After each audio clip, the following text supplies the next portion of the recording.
The forest was quiet in a way that made every sound feel too loud.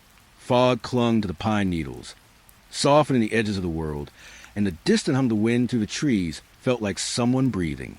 I remember walking along that narrow, uneven trail, my flashlight flickering, the pale light revealing shapes that weren't really there, or maybe they were. The smell of damp earth and decaying leaves pressed against my chest, and I felt a sudden chill that wasn't from the cold. Somewhere nearby, a door creaked. Though I knew no one could be there, my steps slowed as the fog thickened, swallowing the path behind me, until I saw it. A cabin, abandoned, warped by time, its windows staring like empty eyes. And yet, I felt drawn closer, as if it had been waiting. That's when I saw it. I reached the ridge just after dusk, when the sky was a pale bruise fading into night and the cold had settled into the trees like a slow, steady breath. Fog rolled between the trunks, soft and white, pushing against my legs as if it wanted to hold me still. Every step felt quiet, too quiet, as if the forest listened. I could smell wet earth, the sharp bite of pine, and something older beneath it, a faint metallic hum that tingled at the edge of my teeth. Then I saw it, the cabin, small, bent by time, sitting in a low pocket of fog that curled around its base like a living thing. Its windows were dark, not the soft dark of an empty home, but the deep, heavy dark that swallowed even the reflection of the sky. I stopped without thinking. The air felt thicker here, almost static, like the moment before a lightning strike. My breath came out in a thin cloud, slow and unsure. A shape moved on the porch. A rocking chair, old wood, crooked legs, swaying back and forth, though nothing touched it. I listened, but the forest had gone still. No wind, no birds, just a faint creak of old wood moving in a rhythm too gentle to be natural. My fingers brushed the nearest branch, feeling the damp bark, trying to ground myself, but the fog only thickened, pressing closer, curling around my ankles like it wanted to guide me forward. A quiet whisper drifted through the doorway, thin, faint, almost like breath slipping between teeth. I froze. The voice wasn't loud, wasn't even clear, just a soft rustling, as if someone inside was trying not to be heard. For a moment, I thought it was my name, not spoken, just shaped. I stepped closer. The porch boards were pale with age, slick with cold dew. Each one groaned softly under my weight, as if they recognized me, as if they remembered footsteps that weren't mine. The rocking chair slowed when I neared it, its movement growing smaller, lighter, until it stopped altogether with a faint tap, like a heartbeat ending. I didn't want to touch it. I could see the tiny scratches in the wood, thin white lines, as if fingers had gripped the armrest far too tightly. A low hum brushed past my ear. Not a voice this time, more like static rolling across a radio that wasn't really there. My skin prickled. The fog rose higher, drifting against my hands, my throat, cool and damp like breath from something standing too close. I looked at the door. The handle was iron, dark and simple, the kind meant for hands stronger than mine. My fingers reached for it, hesitant, slowed by the cold that bit at my skin. When I finally touched it, I gasped. It was freezing, not night cold, not autumn cold, but the kind of cold that sinks into bone and makes your pulse stutter. A thin pulse of ice shot up my wrist. I stepped back, heart beating too loud in the stillness, my breath shaking in the fog. The whispers inside the cabin shifted. Not words, just movement, like something leaning forward, like something waking. The porch creaked behind me, just once, a soft, careful weight on wood that shouldn't have moved. I didn't turn. I couldn't. The air felt too heavy to breathe, too thick to swallow, as if the whole forest pressed against my lungs. The shadows at the edge of the cabin stretched, long and thin, curling into fog as if reaching toward my feet. My eyes burned from not blinking. The hum grew louder, not painful, just present, a quiet reminder that I was no longer alone. Another whisper slipped through the doorway, closer than before. I stepped back, my heel hitting the first stair, though it gave a soft crack under my weight, and the whisper cut off mid-breath. Silence fell, deep, total, like the forest that closed its eyes. And in that heavy quiet, I felt it, a gaze, warm at first, then sharp.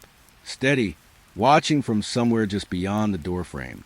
Not hiding, waiting. The fog curled around my shoulders, cool and damp, pulling at the edges of my coat like gentle fingers guiding me away. The rocking chair shifted again. Just an inch. Just enough to remind me that something inside the cabin was still moving, still breathing, still aware of me. I backed off the porch, one soft step at a time, until the cabin blurred behind the fog and the static faded into the slow rustling of the trees. But the feeling didn't fade. That steady stare followed me as I walked back into the forest. Quiet, unblinking, patient, like the night itself refused to let me leave. The morning felt colder than it should have, even though the sun hung pale behind clouds and the forest lay quiet under a thin sheet of fog. Damp air clung to my sleeves, and each breath tasted like wet leaves and slow, settling earth. I followed the narrow trail, a thin line of dirt pressed between tall pines, their trunks straight and still as if holding themselves upright just long enough to watch me pass. My footsteps were soft in the mud, but something rustled beside me. I stopped. The trees didn't move. Not a sway, not a sigh, just a faint rustling, low and steady, as if something brushed against leaves that shouldn't have been touched. I waited for wind, for anything, but the forest held its breath, and the silence made the rustling feel sharper, closer, almost thoughtful. I kept walking. Each step felt heavier, like the trail had grown thicker, or the earth didn't want to let go of my boots. Fog slipped over the path in quiet waves, cool against my legs, hiding the edges of the trail and making every shadow stretch a little too long. I tried not to look at the corners of my vision, but the flickers were there, thin shapes drifting between trees, here and gone before my eyes could fully catch them. A branch snapped behind me, soft, precise, but when I turned, the forest looked empty in that strange, watchful way. I moved on. The rustling followed, never loud, never fast, just steady like soft footsteps walking beside my own. My throat felt tight. My heart beat slow and heavy, each pulse spreading warmth into the cold of my fingers.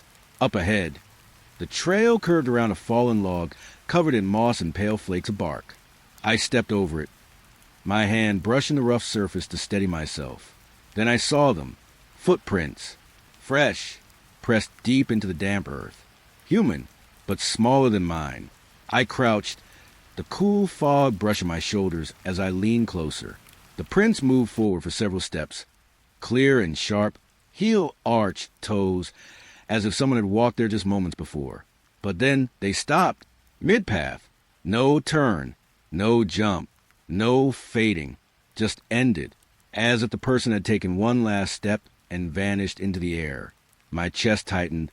A soft hum touched the edge of my hearing, the kind that made my skin prickle as if tiny sparks crawled across it. I stood slowly, hands cold, breath unsteady. The fog thickened around me, curling against my coat like something alive and curious. I glanced back the way I came. The trail behind me was empty, but the shadows felt closer, watching from between the trees with a patience that didn't feel human. The rustling grew again, gentle, deliberate, circling just beyond sight. My heartbeat climbed into my throat. I tried to swallow it down, but the air felt too heavy, too wet. I stepped forward, following the prints even though they no longer led anywhere. The silence after the rustling stopped was worse than the rustling itself. Thick, deep, like the world was waiting for me to speak, so it could answer. I didn't. I just kept moving, eyes scanning the fog for any shape that didn't belong. A flicker passed to my right. A shadow, thin and tall. It slid between two trees and disappeared into the pale light. I froze, my breath tangled in the cold air, and for a moment I couldn't tell if the trembling I felt was fear or the forest pressing closer. Something shifted behind the fog ahead, a faint outline, the curve of a shoulder, the slope of a head, standing just beyond clear sight. I blinked. The shape moved, not with steps, not with any sound. It unmade itself, slowly, quietly, fading back in the fog as if the mist were swallowing it piece by piece. I stepped back without thinking. My heels slid in the damp dirt, and the cold of the morning sank deeper into my spine. The trail felt emptier now, too open, too quiet. The rustling stopped. The flickers stopped. Even the fog seemed to still. Only my heart moved, heavy and loud in my chest, as if it wanted to run, even though my legs wouldn't. The faint outline was gone, but I knew something had been there, watching, waiting, just like the cabin. I stood alone on the narrow trail, surrounded by fog and silence and the soft hum of forest that felt awake in all the wrong ways.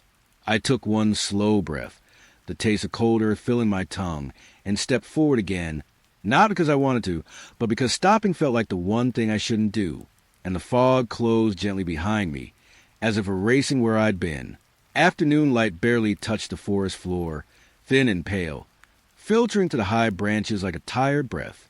The air felt cooler here, deep in the trees, where the fog drifted in soft ribbons and everything smelled of pine and slow-decaying bark. I walked quietly, trying to stay with the trail, but the forest tugged at my focus, pulling my eyes toward places I didn't mean to look. And then I saw it. A door, just a door, standing alone in the middle of the woods. No walls, no frame, just old leaning slightly to one side, like it had been placed there and forgotten. I stopped several feet away. My breath thinned out of my chest, cool against my lips, as the fog curled around the base of the door, like it recognized it. The forest grew quiet, too quiet, the kind of silence that made my ears feel full, as if something whispered behind the quiet where I couldn't reach it. I stepped closer. The door's surface was rough, dark with age, covered in pale scratches that trailed downward like something had dragged its fingers along the wood. When I leaned in, just enough for my forehead to hover a breath away from the surface, I heard it, whispers, thin, layered, moving in and out of each other, like shifting threads of wind. The words didn't make sense, not in any language I knew, but they wrapped around me, soft and low, curling at the edges of my hearing like they were meant for me alone. My skin prickled. My hands felt cold. The forest seemed to lean in with me, trees standing too still, branches lowering just slightly as if they were listening too. A hum drifted beneath the whispers, a steady vibration that brushed the air and made my jaw tense. It felt like static running along invisible wires. I swallowed hard and placed one hand on the wood. It was warm, not from sunlight. The trees blocked too much of it, but a deeper warmth like the door breathed. I didn't want to open it, but my fingers curled around the edge anyway, slow and hesitant, guided by something I didn't understand. The whispers sharpened, soft urgency rising in and out like breath against my ear. I pulled the door just an inch. Darkness spilled through the gap. Not natural dark, not the kind that comes with night, but a thick, swallowing dark that didn't belong in daylight at all. I felt it look at me, even though nothing was there. My hand shook, my breath caught, then a faint glow, deep inside, soft and pale, like the light of something buried underwater. It shifted, not flickering, not steady, just moving, alive in a way that made the hair rise on the back of my neck. I leaned a little closer, trying to see more, but the glow curled away from the crack like it didn't want me to see it fully. The whispers changed again, growing lighter, almost a murmur pressing quietly against my thoughts. I pulled back, too fast. The door creaked in a breathy exhale as it swung shut just enough for the darkness to vanish. The forest didn't move. The fog drifted low around my ankles, cool and damp, as if it wound itself around me for safety or warning. I couldn't tell. The air thickened, heavy with silence, and that faint hum still vibrating at the edges of the trees. My heartbeat felt slow, deep, as if the forest pressed a hand to my chest and waited for it to steady. I stepped away from the door, 1 foot at a time, my eyes never leaving the rough wood. The whispers faded, but not completely, a soft echo trailing behind me, a reminder that something on the other side was still there, still aware, still listening. A chill drifted down my spine. I didn't look back again. I couldn't. The path behind me felt darker than when I came, as if the door had changed something in the air itself. Fog gathered thicker, hugging the forest floor, blurring the roots and stones until they looked like pale shadow creatures waiting beneath the trees. I walked slowly, each step careful, my breath quiet in the cold air. Even when the door disappeared behind the fog and branches, the feeling stayed. A low hum inside my ribs, a whisper brushing the edge of thought, a soft unease that settled into my bones and refused to leave. I knew I hadn't seen enough to understand it, but I had seen enough to fear it. And as the forest closed around me, rustling with a breath that wasn't mine, I felt the weight of that door following me through the silence. Evening moved slowly across the forest, settling into branches like a tired, fading breath. Cold air drifted between the trees, carrying the smell of damp leaves and old wood that had been left alone for far too many seasons. The cabin waited ahead of me, slouched and broken, as if the forest had been leaning on it for years. Fog gathered around its base, thin and slow, curling around the steps like something protective or warning that I pushed the door open with my shoulder. The hinges groaned, low and rough, as if waking from a long, heavy sleep. Inside, the air felt colder, still, thick with dust and the faint scent of mold clinging to the walls that I stepped in. The floorboards creaked beneath my boots, soft, uneven, vibrating with faint hum that crawled up to the soles of my feet and into my legs. The room was dim, lit only by pale light leaking through cracks in the walls. Long strips of brightness cut across the floor and the far wall, and the shadows did not match. They stretched in strange directions, longer than they should have, bending against the corners as if the light and dark were no longer speaking to each other. I took a slow breath. The air tasted old, dry, but cold enough to sting the back of my throat. My eyes drifted across the room. A chair that should have been in the center now rested against the wall. A torn blanket that had been on the floor was suddenly draped across a broken shelf. I blinked once, twice. Each time, something shifted. Small things, quiet things, but enough to make my chest tighten and my heartbeat thud low and heavy. The humming from the floorboards grew stronger, a steady vibration, like something beneath it would stir gently in its sleep. I didn't want to stand too long in one place. I didn't want to imagine what might be under the floor breathing with the rhythm of that low hum. A shadow slid along the wall. Slow, careful, almost curious. I froze. It stretched from the far corner, long and thin, reaching across the boards in direction nothing in the room could cast. I stepped back, my breath catching as the shadow bent ever so slightly toward me. When I blinked, it snapped back to its original shape. Still wrong, still too long, but no longer reaching. My pulse thudded in my ears, steady and frightened. The pale light flickered softly through cracks in the boards, and the shadows responded, stretching, shrinking, shifting along the walls like restless silhouettes looking for a place to settle. I moved slowly through the room, trying not to disturb anything, but the cabin felt alert, awake in a way that made every breath feel too loud. Something tugged at the corner of my vision, a pale shape, just a smudge of light, where there shouldn't have been one. I turned my head. Nothing, only the empty doorway leading into a narrow hall filled with darker fog and a deeper silence. The hum beneath my feet rippled suddenly, like a pulse. I stepped back. The floorboard under my heel vibrated gently, as though something brushed the underside with long, slow movements. My throat tightened. The pale shape flickered again. Closer this time, just beyond the edge of sight, like a person standing still and waiting to be noticed. I forced myself not to turn too quickly. The air felt heavier near the corners of the room, pressing close against my skin like cool breath drifting across it. A shadow along the wall lifted slightly, as if peeling itself away from the wood. Then it settled back down in one soft, silent sweep. The chair moved, just an inch, just enough for the scrape of wood to tickle the edge of hearing. My mouth went dry. The pale figure flickered again, this time right behind me. A cold prickling raced up my spine. I turned, slow, careful. Nothing, just the wall, just shifting shadows stretching themselves thin across cracked paint. The hum faded suddenly, leaving the cabin in a silence so heavy it felt like sinking underwater. My heartbeat filled the space it left behind. I took one step toward the door. The shadows did not follow, but they seemed to watch.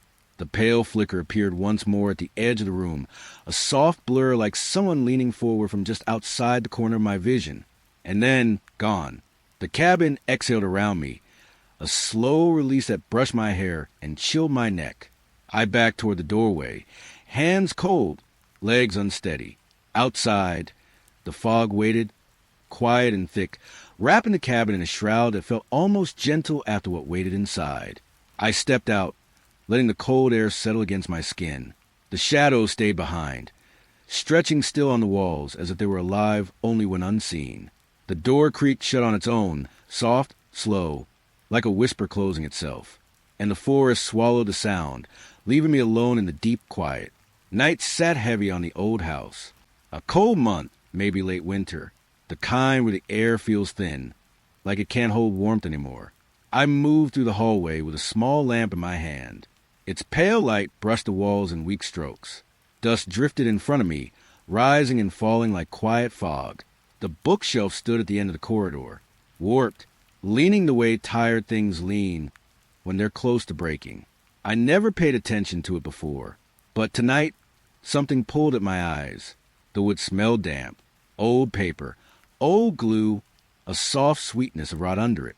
I reached out, dragging my fingers along the edge. The grain felt uneven, like something beneath it had swollen. When I pressed a little harder, the whole shelf shifted. A slow groan rolled through the frame. Dust fell in thin trails, shimmering through the lamplight. Behind it was a crack, a dark line, too straight, too clean to be an accident. I pushed again.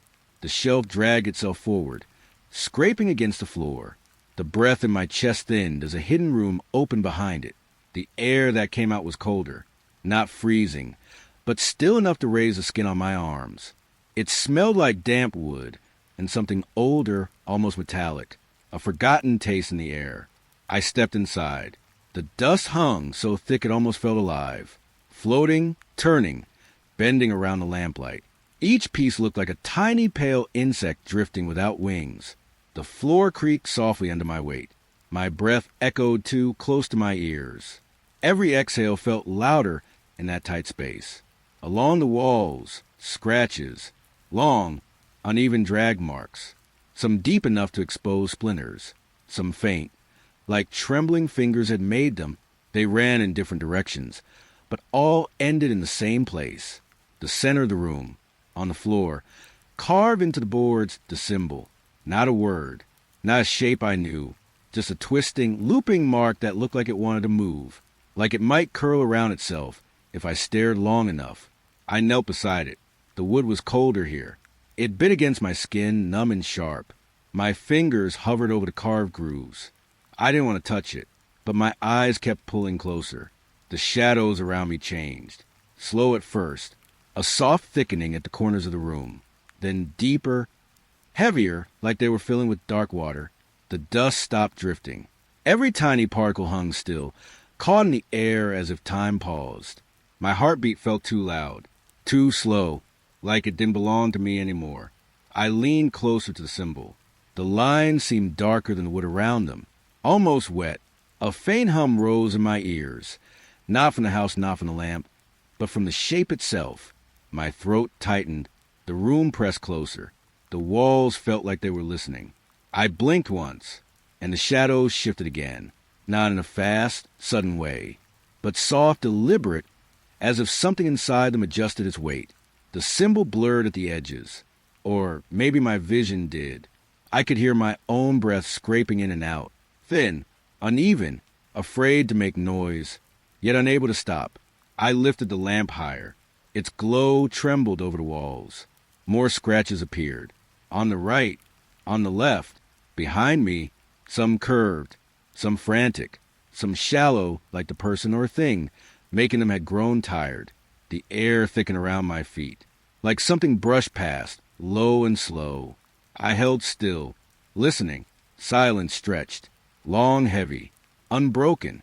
Then the symbol pulsed, not with light, but with shadow, a dark inhale that rippled through the dust. I stepped back. The room didn't like that. I could feel it, a pressure in the walls, the tremor under the floorboards, the soft vibration sinking into my shoes and climbing up my legs. I stared too long, long enough that the haze in the corners gathered shape. Not a figure, not a face, just a density, a deepening, the kind of darkness that watches. I took another step back. The dust shifted again, falling all at once, like a held breath released. Something brushed my hair, cold, barely there, like a fingertip shaped from fog. I swallowed, but my throat stayed tight. Every part of me wanted to leave the room, but the doorway felt too far, too narrow, Too dark now. My lamp flickered. Once, twice. The shadows leaned forward. My name slipped through the air. Not loud, not clear. Just soft a breath against my ear, a voice shaped from the darkness itself. It said my name again. Quiet, slow, close enough that the hair along my neck rose one strand at a time. I didn't turn. I couldn't. Something in that whisper held me still, like a hand against my spine. The lamp steadied. The shadows thinned, retreating into their corners as if they had gotten what they wanted. I stepped backward through the doorway. The air felt warmer outside the hidden room. Less heavy, more real. The shelf shifted on its own. A slow, tired groan, sliding back into place, closing the room, sealing the darkness. I stood in the hallway, pulse trembling in my fingers. The house went quiet again, but the whisper stayed, soft, resting somewhere just behind my thoughts, waiting for me to hear it again. Evening settled over the forest in a pale, fading blue, late autumn, cold enough that each breath left a thin trail behind me. The trees stood close together, their bark damp, their branches heavy with moisture. Leaves stuck to my boots as I walked. The ground felt soft, almost sponge-like, covered in moss that held the chill like a sponge holds water. The air carried the smell of wet earth and distant pine. I kept my pace low, steady, listening to the quiet folding around me. Then a soft step behind me. Not mine, not an echo. Something else pressing into moss, light but certain. I stopped. The forest held its breath. A faint static drifted over branches. Maybe wind, maybe not. My chest tightened as I stood still, waiting for the air to settle. It didn't. It felt stirred, disturbed, as if someone had moved through it seconds before. I took another step, and again a step behind me, matching mine, quiet, almost thoughtful, following just a heartbeat late. I turned my head, slow enough to keep my breathing quiet. No one stood on the trail, just trees layered in fog, their shapes bending and fading as the haze thickened. I felt alone, but not alone in the way you feel when the woods are empty. This was different. Heavy, close. I moved forward again, pushing through a thin curtain of fog. It curled around my legs, cold, damp, clinging like it wanted to hold me still.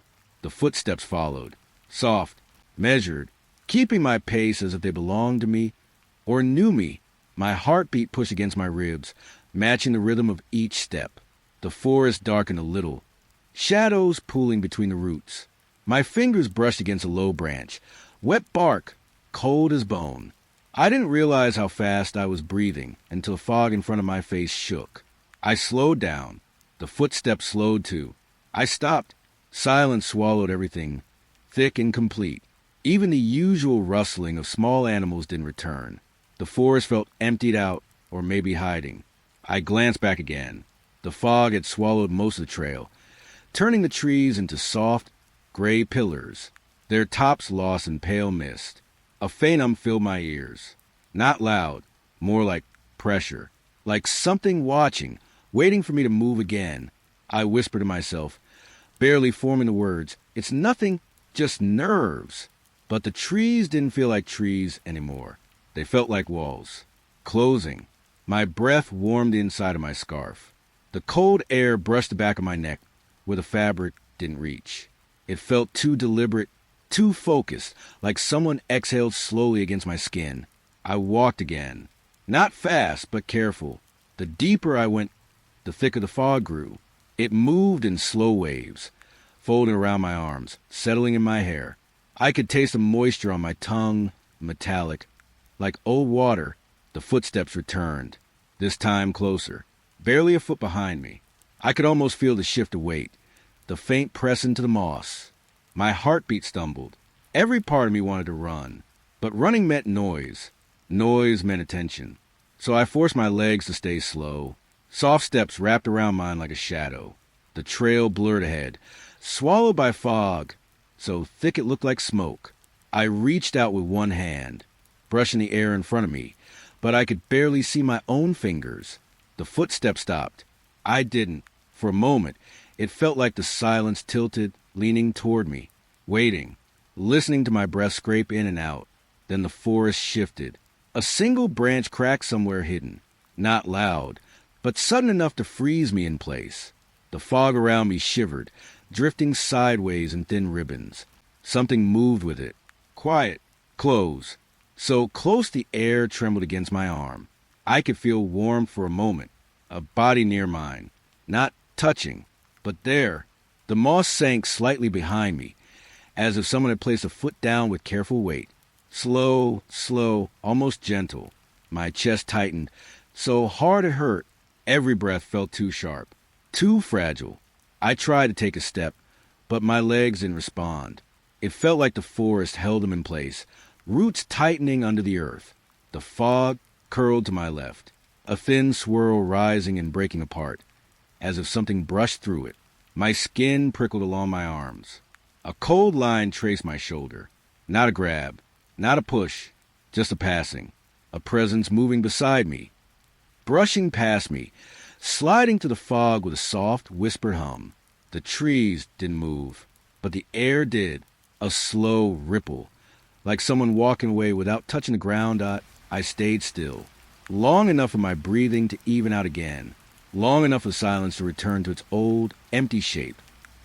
When I finally stepped forward, the trail felt new beneath me, unfamiliar, as if the forest had shifted when the presence moved. Fog wrapped around the path ahead, quiet, unbroken. But the place beside me, the place where someone had brushed past, felt colder, and the footsteps, though gone, still echoed faintly in my chest, matching my heartbeat. Night had settled deep into forest. Late autumn again, the kind of cold that clung to the edge of each breath, making it drift pale and thin through the trees. The branches above me barely moved, still, except for a faint rustling, like something brushing through old leaves too high for me to see. The air tasted of damp bark and distant smoke. Though no fire burned anywhere near it, I followed the narrow path until it opened into a small clearing, a circle of flattened grass, a ring of tall pines leaning inward, as if they were listening. And there, hanging from a low branch, a lantern swayed, back and forth, slow, rhythmic, as if the wind guided it. But the air was still, cold but unmoving. The pale light inside flickered, soft and uneven, spilling long shadows across the clearing. The shadows stretched in directions that didn't match the lantern's sway. Some pulled toward the trees, some curled around my feet, some twitched, like they wanted to reach farther. I stayed at the edge for a moment, my breath shallow, my fingers cold. The glow tugged at my eyes, drawing me forward even as the rest of me leaned back. The lantern hummed faintly, a trembling vibration drifting through the clearing. It made the air feel thin, like the forest was holding itself back. Watching, I stepped closer. The grass brushed my boots, wet and soft, releasing the scent of crushed moss. The lantern flickered again, fast like a heartbeat, then slow, like fading embers. Each pulse made the shadows shift, stretch, twist. I moved under the lantern's glow. The light painted my hands in a pale, sickly yellow, warmer than the night air, but not comforting, more like something pretending to be warm. I looked around the clearing. Nothing moved, nothing breathed, just the lantern, swinging without wind, humming without reason. When I stepped forward again, the trees at the edge of the clearing seemed to lean closer, their bark darkened in the flicker, deep grooves forming shapes that almost looked like faces, but only for a second. I blinked. They were just trees again, tall, silent, still. The lantern swung a little harder, as though someone had touched it. My skin prickled along my arms. The air around me tightened, thick with stillness. I felt drawn toward the center, toward the glow, as if the ground tilted slightly, guiding me closer. The shadows around my legs thinned, stretched, then snapped back into place. I tried to tell myself it was my imagination, just tricks of the light, but the forest had a way of watching, of whispering without sound. I reached out toward the lantern, not to touch it, just to feel the air beneath it, warm, then cold, then warm again, like someone breathed against my palm. The light flickered hard, once, twice, then held steady, and the clearing changed. For a single heartbeat, everything sharpened. The trees stood straighter. The fog pulled in close to the ground. The shadows froze. Then I saw them, faces, pressed to the bark of the trees like damp leaves. Dozens, maybe more, pale outlines of eyes and mouths. Some wide, some hollow, some twisted in shapes that didn't look human. I didn't hear anything, but I felt something push against my thoughts. A pressure, a whisper I couldn't understand. I blinked. The faces vanished. The trees returned to their rough lines and knots. The clearing dropped back into its empty shape. The lantern flickered weakly now, as if exhausted. Its swing slowed. Its glow dimmed. I stepped back. My breath trembled in my chest, clouding the air in small bursts. The fog curled around my ankles, cold and damp like fingers brushing over my skin. The lantern gave one last sharp flicker, bright enough to sting my eyes, and the shadows around the clearing tightened, drawn inward, shifting like something moving beneath cloth. I felt the forest lean closer, listening again, waiting. The light faded to a soft, weak glow, barely enough to touch the ground beneath it. I took another step back. The grass rustled under my boot, breaking the stillness just enough to make the trees feel alive again. The lantern swung once more, slow, then slower, then still. The clearing breathed in silence, long, deep. I didn't look at the trees again. I didn't want to know if the faces had returned. I turned away, letting the fog swallow the path behind me. The pale glow dimmed behind the branches, then disappeared.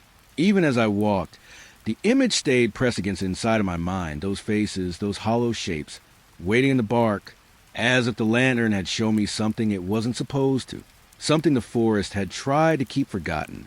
The cabin felt colder than the forest outside, early winter chill creeping through the boards, fog pressing against the windows like a soft, gray hand. My breath drifted in front of me in thin, pale lines. The air smelled of damp wood and something old, almost sweet, like dust that had been waiting too long. I stepped farther inside. The floor groaned under my weight, then settled. Silence pressed in for a moment. Then the walls hummed, soft at first, a low vibration that brushed against my ears and slid down into my chest. Warm, almost gentle, but too steady to be natural. The wooden boards seemed to pulse with it, each hum rolling like a breath the cabin shouldn't have. I stood still, listening, feeling the quiet rhythm slip beneath my skin. The lantern in my hand flickered, casting a pale circle around me. Shadows clung to the corners, deep and unmoving, but the hum filled the room as if it came from everywhere at once. The notes shifted, low, then higher, a pattern that felt familiar somehow, like a lullaby I couldn't place, something from long ago, just out of reach. I moved toward the center of the room. My boots scraped against the rough boards, and the hum deepened. It rolled through the floor, up my legs, through my ribs. The entire cabin felt alive, breathing, waiting. My fingertips brushed the wall closest to me. The wood vibrated beneath my touch, warm, as if something inside it moved with each soft note. I pulled my hand back, but the warmth lingered on my skin. The hum shifted again, gentle, coaxing, pulling my gaze toward the far end of the room. A door stood there, tall, narrow, made of the same old boards as the rest of the cabin. But I didn't remember it being there when I walked in. The hum grew smoother, almost melodic, calling me closer. My heartbeat matched it, without meaning to. I took a step toward the door, then another. The pale light from my lantern slid over the path ahead of me, revealing dust swirling slowly in the air, breathing in time with the walls. The boards under my feet shivered, as if something moved below them, not loud, just enough to make the air press tighter around me. The room felt smaller now, the hum filling every corner, every thought. My fingertips twitched toward the unfamiliar door.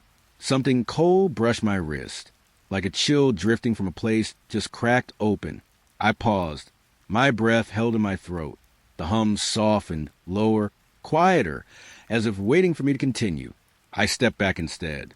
The hum followed, not louder, just closer, like it clung to my chest. Refusing to let go, I turned toward the cabin's entrance, but the boards near the windows creaked. The humming moved with me, sliding along the walls, trailing behind my steps. Every part of the cabin seemed to watch, to listen, to breathe. The air thickened warm and damp. A faint scent of old earth rose from floorboards, the kind of smell that reminded me of basements and forgotten attics. I reached the edge of the room. My fingers brushed the doorframe. Cold metal, solid, real, but the hum pressed against my back. A soft thrum, steady and patient. Like it didn't want me to leave. I closed my eyes for a moment. The room swayed. Not visibly, just in the way the hum shifted from side to side inside my chest. I felt the walls breathing again. Slow, deep, in and out. Each breath brushing against my thoughts, tugging me back toward the center, toward that door I didn't remember. When I opened my eyes, the room seemed darker than before.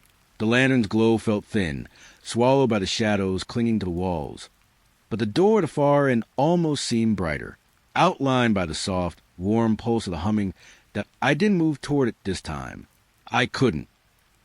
Instead, I stepped backward out of the cabin, one foot than the other, the cold night air brushing against my neck. The hum didn't stop. It echoed against the doorway, stretching into the forest behind me, a faint vibration curling along the fog, reaching, as if the cabin wasn't done, as if the door inside still waited for me. The humming grew softer as I stepped farther back, quieter, more distant, but it didn't fade. It followed me through the trees, a low, steady breath against the silence, touching the edges of my thoughts, reminding me that the cabin was still alive, still waiting, still calling me back to the door I never should have seen. Late autumn, near the edge of the old forest, a place where the cold sinks deeper than the ground itself. I stood there at dusk, watching the pale light fade behind the tree line. The air felt thin, almost sharp, like the wind held something in its mouth. The leaves around me barely moved, only a faint rustling, sliding over my skin like a warning. I pulled my jacket tighter, but the cold still pressed through it. I was alone, or at least, I thought I was. My breath rose in slow clouds. Each one drifted up, pale and shaking, before folding into the dark. And that's when I felt it, that small tug inside my chest telling me not to look too long at the same spot. But I did. I looked straight into the dark between the trees, into that space where the light didn't reach. And I saw them, two faint glimmers, soft, round, waiting, not bright enough to be reflections, not steady enough to be anything natural. They blinked the moment I noticed them, vanished, like something slipping behind a curtain. I froze. My fingertips tingled. My throat felt dry, as if the cold had settled there.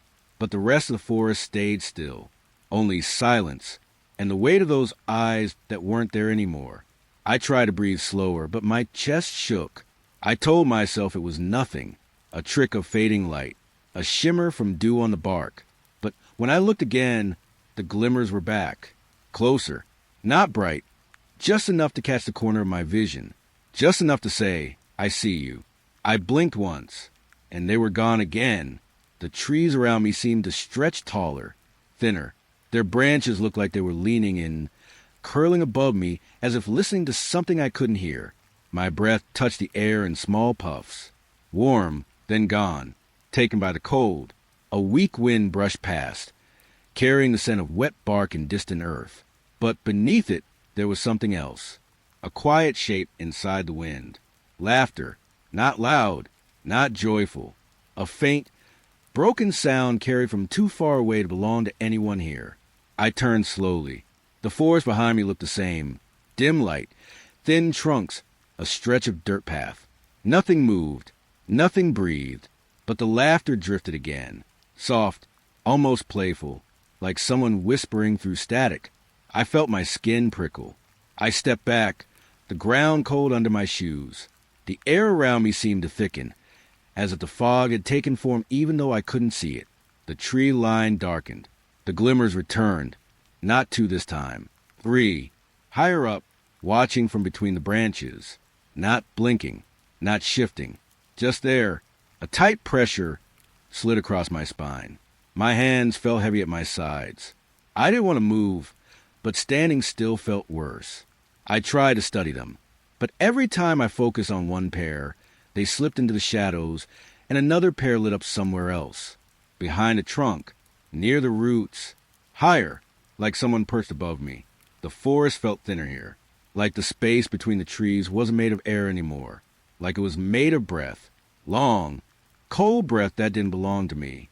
My pulse tapped in my ears, steady but slow, too slow. A dry leaf cracked near my boot. Then the laughter drifted again, closer now, like it found a path through the branches. I whispered something into the cold. I didn't even know what. Maybe it was a plea. Maybe it was a warning to myself. The glimmers blinked. All of them. Once. Then the darkness folded around them, and they vanished like they had never been there. The wind stopped. The forest held still. And the silence, it felt wrong. Thick enough to swallow my breath before it even left my mouth. I waited for something to move. A branch. A shadow. Even another rustle of leaves. But nothing came. Only that strange pressure in the air, as if something had leaned close and then slipped away just as I turned. My chest tightened. I stepped back toward the path. One soft footstep. Then another. The trees didn't shift. The shadows didn't reach for me. But I felt the eyes return. Not as lights this time, but as a quiet awareness closing in behind me. Watching me go. Following without shape. Hovering at the edge of the pale light that touched the path. I didn't look back. Not once. The forest stayed behind me, dark and still, and holding its secret. The laughter didn't return. The glimmers didn't rise again. But the feeling stayed with me long after I stepped into safer air. That cold sense of being seen by something hiding just behind the quiet. Something patient. Something waiting. Something that only opens its eyes when the light goes out. Early morning. Cold air sliding through the trees. Mist drifting low across the forest floor like a slow breath. I walked along a narrow path, trying to warm my hands and my sleeves. The pale light kept shifting through the branches, soft, thin, almost watery. Everything felt quiet, too quiet. The wind brushed past my neck, bringing the scent of wet leaves and the faint rustling of something moving far away. I stepped over a fallen log and saw it. A mirror, hanging from a branch by a thin strip of rope, right in the middle of the forest, as if the trees themselves had placed it there. The glass was dusty, its edges chipped, the frame a dull silver that looked like frost. I stopped a few feet away. My breath pressed against the air in slow clouds. I felt alone, but the silence around me seemed to lean closer. The forest reflected in the mirror wasn't the forest behind me, not even close. Instead, it showed a small cabin, dark wood, a soft glow in one of the windows, a narrow porch with steps leading down into grass I didn't recognize. I stared at it, waiting for the image to shift, waiting for something in my mind to make sense of it. But the mirror held the same strange scene, calm and still. I took a slow step forward, my boots pressed into damp earth. Cold fog brushed my hands. The air smelled sharper now, like old metal. I leaned in, just enough to see myself in the corner of the reflection. Or I thought it was myself. The figure in the glass stood the same way I did. Same shape, same clothes, but its movements lagged behind mine. I raised my hand, fingers stiff from the cold. My reflection stayed still for a moment, too long, before slowly lifting its hand to match mine. A thin pressure settled under my ribs, like something inside the mirror was thinking first and copying second. I blinked, and the cabin behind my reflection seemed to grow darker. The window's glow dimmed like something had stepped in front of it. I whispered a small breath, barely a word, but it fogged against the cold air in front of me. The reflection didn't breathe back. Its chest didn't rise, didn't fall. It stood still as if waiting for me to move again. A faint static feeling crawled down my arms. The forest around me stayed quiet. Too quiet, the kind of silence that feels like watching. I leaned closer to the mirror. My fingers hovered near the old silver frame. A soft chill rolled off the glass. Colder than the morning air, colder than anything should be. I tilted my head slightly. My reflection didn't follow. It stared straight ahead, eyes fixed on me, unblinking. The cabin behind it looked even darker now, its doorway a hollow shadow, its porch empty. My pulse thudded slow and heavy. My throat tightened. I tried to pull back, but my feet felt rooted in the cold soil. I blinked again. This time the reflection blinked late, a second behind me. A slow, deliberate blink that didn't feel like a copy at all. Fog drifted between the trees. The rope holding the mirror creaked softly. The glass shivered, but the reflection stayed still. I murmured something under my breath. Maybe a question. Maybe a warning to myself. The reflection tilted its head at the exact moment my voice faded, like it had been waiting for the sound to end. My stomach twisted. I stepped back 1 inch. Only one. The reflection didn't move. Its face seemed slightly different now. The shadows on it deeper, the eyes a little too wide, as if someone had drawn them a fraction wrong. The mirror's frame trembled again in the wind, but the cabin behind the reflection stayed perfectly still. No shifting branches, no movement of fog, just a silent building in a place I had never seen. I lifted my hand once more, slow and careful. My breath shook as I did. The reflection lifted its hand too, but faster this time. Too fast, reaching the top before I did, as if it wanted to prove it wasn't following me anymore. The air around me tightened. Cold wrapped around my wrists. I felt a low hum under my skin, a soft vibration like something inside the mirror was pressing closer. Then for a moment, the reflection's face changed.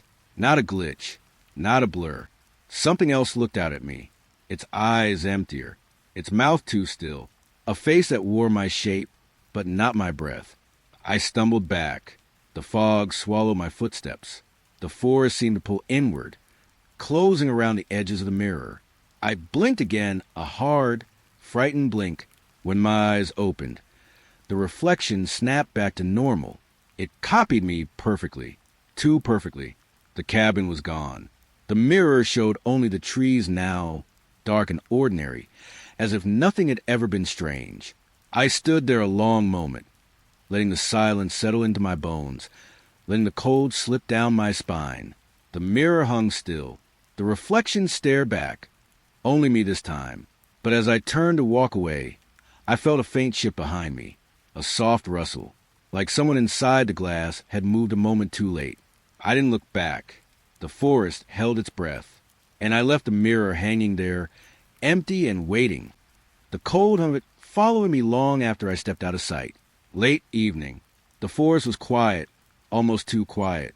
A chill pressed against my skin, sliding down my neck and settling into my shoulders. Fog had begun to roll in, thick, soft, almost alive. It wrapped around the trunks of trees, curling at my feet, swallowing the path behind me. I moved slowly, each footstep muted by damp moss. The air smelled of wet pine and earth. Every inhale carried the sharp tang of cold. Then I felt it, a breath, icy, sliding over my neck. Soft, fleeting, deliberate. I froze, heart pulsing, eyes scanning the dark between the trees. Nothing. I turned slowly. Empty, just a fog rolling deeper, filling the space I had just walked through. Every tree seemed farther apart. Every shadow stretched longer, thinner. The wind shifted. A faint laughter drifted through it. Soft, broken, carried over the mist. Not human, not joyful. Something thin and distant. Just enough to make my chest tighten. I stepped forward again, boots pressed into cold mud. Leaves whispered beneath me, crunching faintly. The fog pressed closer, curling around my calves and knees. Another icy breath, soft, teasing, trailing down the back of my collar. I shivered, spinning around. Nothing. Only the trees. Only the fog. Only the sound of my own uneven breathing. The forest seemed different here. Thinner, quieter, as if it was holding its breath, like it had secrets folded into the shadows. I felt small, alone, and watched. The laughter returned, fainter this time, sporadic, like someone skipping over stones. I strained to hear more, but it slipped into the fog, gone before I could place it. I moved faster. The cold pressed against my skin, my fingertips numb, the mist curling higher, swallowing my path. Each step echoed softly in the silence. Then the breath again, icy, racing along my neck, then fading. I spun once more. Nothing but shadows, trees, and fog. I stopped, held my breath, listened, A branch creaked above me. The wind sighed through the leaves. And then silence. I stepped carefully, one foot in front of the other. Fog thickened around my ankles, curling like smoke. I could barely see more than a few feet ahead. The forest seemed infinite, folding over itself in gray shapes. Another cold breath grazed my skin. Soft, impossible. I trembled, my breath puffing into the mist. I felt it linger, brushing down my spine, then vanish as suddenly as it came. The faint laughter drifted again, closed this time. Or maybe it was just in my mind. A playful echo that didn't belong in the forest. I turned slowly, every nerve tense, eyes straining to see anything moving in the gray. Nothing shifted. No figure, no shape, no glimmer of life. Only fog, cold, and the memory of that breath. I walked faster now, each step careful but urgent. Leaves crushed underfoot, wet moss clinging to my boots. The fog wrapped around me, swallowing sound, swallowing sight. The forest seemed endless, and the laughter, it followed me, soft, mocking, distant, yet somehow right behind me. I stopped, turned again, empty, nothing but cold mist and dark trunks. The icy touch lingered in memory, a faint pressure at my neck, a whisper of movement where no one should be. I exhaled slowly. The fog began to thin slightly. The path reappeared beneath my boots. The forest returned, quiet, heavy still, but the cold, soft breaths, the laughter, I could still feel them brushing past me, dancing just out of sight, reminding me that I was never truly alone, and that the fog would follow. Always, silent, patient, dust pressed softly against the forest. The air smelled damp, like earth and pine needles pressed together after rain. Mist curled between the trunks, low and heavy, brushing my ankles. I walked slowly, each step muted by the soft, wet ground. A chill ran along my spine, and the fog seemed to cling to me tighter than before. Then I heard it, a melody, soft, faint, carried through the trees. It was a lullaby, or at least it felt like one. Gentle notes, stretching and dipping, weaving to the fog like silver threads. I couldn't see its source. No figure, no instrument, nothing but the sound. The song tugged at me, not like a memory I could place, more like a memory I never knew I had. A strange nostalgia that felt both warm and cold. I paused, listening. The forest quieted around me, as if it, too, were holding its breath. Each note vibrated through the mist.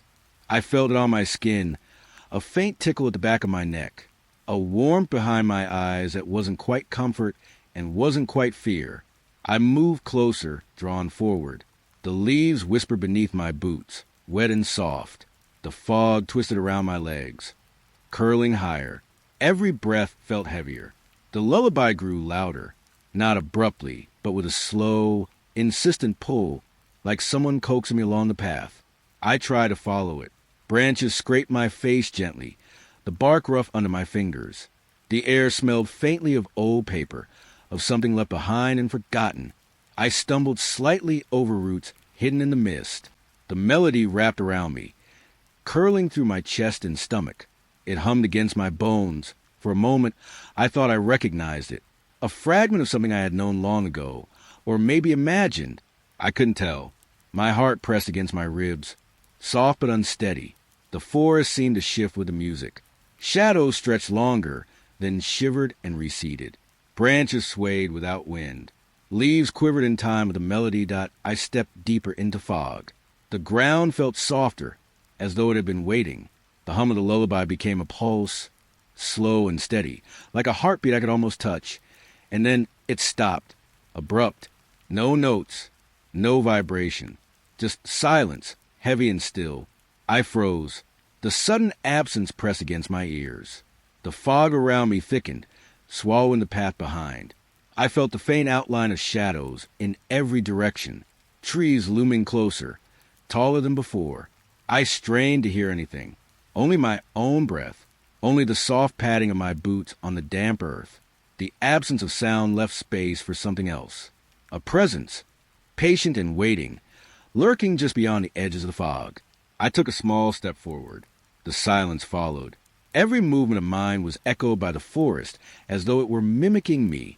A static tension hummed faintly beneath my skin, like a lullaby never truly ended but lingered in the shadows, just out of reach. The fog curled tighter around my shoulders, clinging like a shroud. A faint rustling came from somewhere above, branches brushing against each other without wind. I turned slowly, half expecting to see someone or something, but there was nothing, only the mist, thick and gray, and the cold press of air on my cheeks. I breathed slowly, letting the silence settle around me. The forest felt both larger and smaller at the same time, like it had been waiting for me to arrive and leave all in the same moment. The lullaby never returned, but I could feel it, soft, faint, lingering just beyond my mind, a pull at the edges of thought, a memory that might have been mine or might have belonged to the forest itself. I walked forward slowly, letting the fog part before me. The trees leaned gently to the sides, shadows moving like whispers. The path reappeared beneath my boots. And somewhere behind the fog, beyond the reach of my eyes, the faintest echo of the lullaby remained. Waiting, always waiting. Late afternoon, fog pressed low through the forest. The smell of damp wood and pine lingered, thick and heavy. I walked toward a cabin I hadn't noticed before. Its silhouette was pale in the shifting light, dark windows staring like eyes. The air felt still, almost static, as if the trees themselves were holding their breath. A movement caught my eye, a face fleeting, just behind the warped glass of a window. I blinked. It vanished. I stopped. The fog curled around my boots. Branches tapped softly against each other, a whispering in the silence. I took a step closer. Each footstep pressed wet moss and fallen leaves beneath me. My breath puffed into the cold air, but the feeling of being watched pressed harder against my skin. The cabin stood quiet, though it smelled old, dry, and faintly of smoke. Yet the shadows behind the windows shifted, not with wind, not with light, but as if they had a will of their own. I leaned closer, trying to see more. The glass was warped, lines curved, bending the world inside. Everything was familiar and strange at once. A room I could not name, filled with shadows that moved slowly, independently. I froze. A soft creak echoed from somewhere inside. Not loud, but enough to press against my ears. My skin tingled. My fingertips went numb. I leaned in even closer. The air smelled warmer now, like what that had been burning long ago. The fog outside seemed pushed against me, yet the feeling of eyes, it lingered, following, another twitch in the shadows. A chair perhaps moved slightly, or maybe the light caught it wrong. The room felt alive, breathing softly, shifting in ways that shouldn't be possible. I tried to blink it away. I turned my head slowly. Nothing.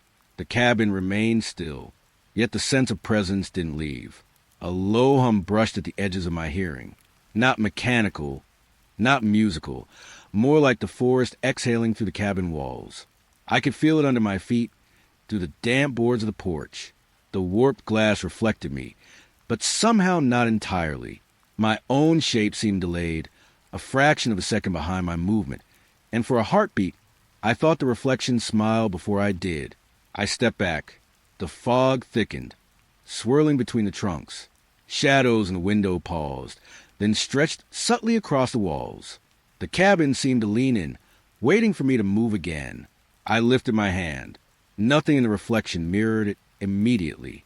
Just a subtle tilt of darkness in the corner of a room, like something watching my motion, calculating, patient. A small crackling sound, perhaps the floor, perhaps the walls. I wasn't sure. The fog wrapped tighter around my ankles, clinging like a shroud. I could feel a presence pressing closer, not moving, not stepping. Just there, inside the cabin, inside the window, inside the warped reflection. I stepped away, slowly, carefully. Every leaf underfoot whispered as I moved. The shadows behind the glass didn't vanish. They lingered at the corners, shifting ever so slightly. My breath came in shallow puffs. I could feel the cool air trail down my neck. The forest around me felt muted, compressed. The cabin seemed taller, darker, like it had grown while I wasn't looking. Another blink. The face I had glimpsed before flitted across the window. Gone in the same instant, I tried to focus. Not human. Not mine. Something other. I exhaled slowly, letting my lungs fill with the cold, damp air. The fog pressed closer. The shadows remained, still shifting, soft and deliberate. I walked around the cabin once, keeping the windows in my periphery. The warped glass reflected the fog, the forest, and a sense of being observed I could not shake. The cabin remained still when I moved to leave. No more faces appeared. No sudden movements. Yet the weight of it lingered. A pressure behind my eyes. A whisper in the static, like the forest itself was watching through the glass. I stepped back onto the path. The fog swallowed the cabin slowly. The shadows behind the warped window settled into stillness. The forest exhaled. I could feel it exhale. And yet, the sense of eyes following me, the soft, impossible motion in the darkness, remained behind me, quiet, patient, waiting. The forest was quiet. Snow blanketed the ground, soft and muffling. Each step sank slightly, leaving prints behind. I noticed them first, a set of footprints leading through the trees. Fresh, deliberate. I followed, curiosity curling around my chest like cold smoke. The air was crisp, biting at my cheeks. The pine smelled faintly of resin and frost.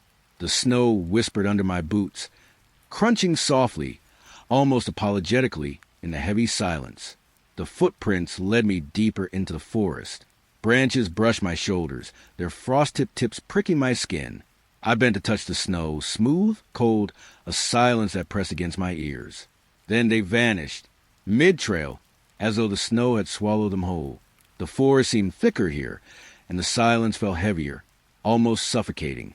I paused, held my breath, my boots pressed into the white powder. But there were no more marks ahead. Nothing moved. Not a bird, not a rustle, not a whisper. A subtle shift in the air. Something brushed past me. Light, fleeting. Not solid. Yet enough to make my skin prickle and goosebumps rise along my arms. I spun. Nothing. The fog of my own breath drifted upward, fading into the gray sky. The forest seemed stiller now, watching. I stepped forward again, cautious. Snowflakes clung to my eyelashes. The scent of wet earth and pine mixed with the cold, sharp against my nostrils. The footprints reappeared. Only for a moment. I blinked, and they were gone again. No continuation. No direction. Just snow, untouched, stretching endlessly. My heart beat slower now, measured, careful, every echo through my chest a warning. The trees leaned slightly closer, shadows pressing thin and gray against the snow. The brush of something unseen returned. Along my arm, light, deliberate. I felt it in the space behind my ear. A presence that wasn't human, but not cruel. Just watching. The silence pressed harder. No wind moved. No birds called. Even my own breathing seemed loud against it. I knelt briefly to examine the snow. It was smooth, perfect. No trace of anything ahead. The footprints behind me were fading already, softening in the cold, as though the forest itself wanted to forget. I stood again, shoulders tight, eyes scanning every shadow. I could feel the soft pressure of the unseen trailing, just beyond reach, mirroring my steps in the cold air. The forest seemed endless, each tree like a sentinel, holding its own secrets in the quiet. The snow crunched beneath me, but it felt hollow, echoing a little too long. I walked forward slowly, hands brushing against frost-laden branches. The footprints had disappeared entirely. No hint of direction. Only snow and the subtle weight of eyes just out of sight. A faint whisper of movement. The brush of cold against my shoulder again. I turned sharply, but the forest only stared back, gray and still, the snow glimmering pale under the soft light. Each step felt heavier, my boots sinking deeper, the silence wrapping tighter, breathing with me or perhaps over me. The forest pressed closer. Shadows lingered long on the snow, stretching in ways they shouldn't. Every tree seemed alive, leaning, bending just beyond perception, and the footprints vanished completely. The trail I had followed with such certainty was gone. Nothing remained except snow, still and unbroken, and the faintest memory of being watched. I exhaled slowly, letting the cold air fill my lungs. The forest remained quiet, the snow untouched, yet I could feel the presence brushing past me, soft, patient, waiting for each step I took. I walked on, careful, silent, alone, with the weight of the vanishing trail pressing in from every side. Night pressed softly against the cabin. The forest outside was quiet, but not empty. Mist curled around the trunks, smelling faintly of wet bark and frozen earth. Inside, the air was cold, the wooden floorboards creaking beneath my careful steps. The walls felt closer than they should, and a pale light, drifting through the small window, barely touched the corners of the room. And then I saw it, a shadow flickering across the walls. Not cast by the window, not cast by me, but moving on its own, independent. I froze. The air felt thick, almost heavy with its presence. My fingertips tingled as though the cold itself had weight. The shadow stretched, elongated, then darted around a corner. I reached toward it, slowly, carefully, but it moved away, always just out of grasp, though it smelled faintly of smoke and old dust. The shadows on the walls quivered, stretching longer, retreating, as if breathing along with me. I stepped closer. The floorboards hummed under my weight, a low vibration that tickled my ankles. The shadow flickered again, dancing along the ceiling in impossible angles. My heart pressed against my ribs. Not fear exactly, more like curiosity tinged with unease. I wanted to touch it, to feel what it was, but every reach ended in empty air. It seemed to mock me, sliding along the wall as I approached, dimming and brightening in rhythm with a pulse I could not hear. The room smelled faintly of damp wood, and the air was static, thick against my throat. I moved slowly around the room. The shadow mirrored me, but never exactly. A little ahead, a little behind, as though it existed on a slightly different plane. Each flicker brought with it a soft rustle, not wind, not cloth, not anything I could name. I leaned toward the nearest wall. The shadow fled, curling along the ceiling, stretching down again toward the floor. I could see faint edges, a shape that was neither human nor animal, yet somehow familiar. The hum of the cabin pressed against my ears, floorboards vibrating faintly, the smell of old pine lingering. I could feel the shadow brushing at the edges of my vision, a soft tickle at my temple, like a whisper I couldn't hear. I reached out again. The fingers of my hand met air. Nothing but cold and a sense of slight motion, like the room had shifted around me. It paused, for a heartbeat, flickering still, watching me, or perhaps waiting. Then it darted to the opposite wall, elongating impossibly, then collapsing into darkness again. The corners of the room seemed darker than before, the pale light retreating, as if the shadow had swallowed it. I exhaled slowly, feeling my own breath and chill. The wood beneath me creaked faintly. The smell of dampness hung closer now, the static in the air pressing at my skin. Every attempt to reach it failed. The shadow shifted with each step I took, never repeating its pattern. Always just out of reach, dancing along surfaces, bending and curling like smoke. I pressed my palm against the wall. Cold, solid, yet the flickering shadow slithered above, its edges soft, moving with impossible grace. I could feel it teasing me, a pulse at the corner of my senses. The forest outside whispered faintly through the window, branches scraping gently against the glass. The shadow flickered once more, then flattened along the wall, as if settling in a place it could never leave. I stepped back, careful. The floorboards hummed beneath my boots. The air tasted faintly metallic. The shadow remained, moving slowly, stretching long, curling short, never leaving, never letting me catch it. I exhaled again, letting the tension seep from my shoulders. The pale light from the window trembled against the walls, the flickering shadow folding into it briefly, then emerging again, soft, deliberate, patient. I stepped toward the door. The shadow followed, not close, not far, always teasing, just out of reach. The room felt alive with it, breathing softly, a presence that was neither cruel nor kind, but impossible to ignore. I left the cabin slowly, eyes on the walls behind me. The shadow lingered, flickering against the wooden planks, dancing on the ceiling, moving just beyond what I could touch. The cold air pressed against my face. Branches whispered in the wind. And inside, behind the window, the shadow waited, patient, always just out of reach. The forest floor was damp. Needles and leaves pressed softly underfoot. Mist curled between the trees, and the air smelled of wet pine and decaying wood. Something glinted faintly in the pale light. I bent down. A key. Old, rusted, edges pitted like it had been buried for decades. I picked it up. Cold metal pressed into my palm. It smelled faintly of iron and earth, a tang that lingered on my fingertips. The forest seemed different. Not loud, not moving, but shifted. Shadows stretched in new directions. The mist thickened, curling closer to the ground. A static hum seemed to press against the air, subtle, almost inaudible, but present. I looked up. Where moments before there was only fog and trees, a cabin appeared. Small, wooden. Its pale light seeped through the cracks in the walls. I blinked. The key grew heavier in my hand. The world was the same, and yet not the same. The trees seemed to lean closer, watching silently, their branches trembling faintly in a breeze I couldn't feel. I stepped forward. Leaves crunched under my boots. The scent of damp wood and smoke drifted toward me, though no chimney smoked, no fire burned. The cabin waited patient, its windows dark, edges softened by the fog. The key felt alive, warm in my palm, a hum that pulsed with my heartbeat. I ran my fingers along its rusted edges, and the shadows shifted again, sliding across the snow, the ground, the trunks of the trees. The cabin seemed to breathe. The walls expanded and contracted subtly, the wood creaking faintly, the smell of old timber filling the space around me. Every step I took toward it made the air denser, thicker, as though the forest itself was holding its breath.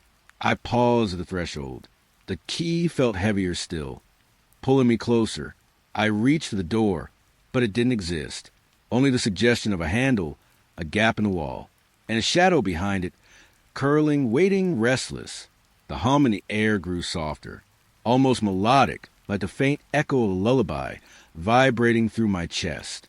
The key tingled, its edges cold and warm at once. I stepped back. The cabin shifted slightly. The fog around it moved like liquid, twisting, folding, shaping the world anew. Every tree, every branch, seemed to take a new position.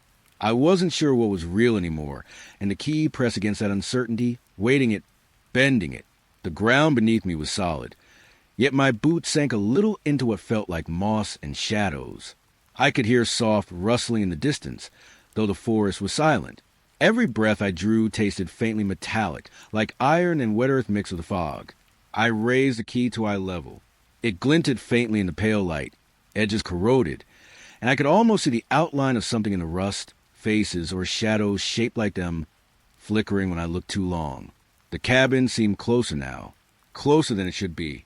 The hum in the air pulsed with the same rhythm as my heart, and the fog pressed tighter around my ankles, soft footsteps echoing beneath the white ground that weren't mine.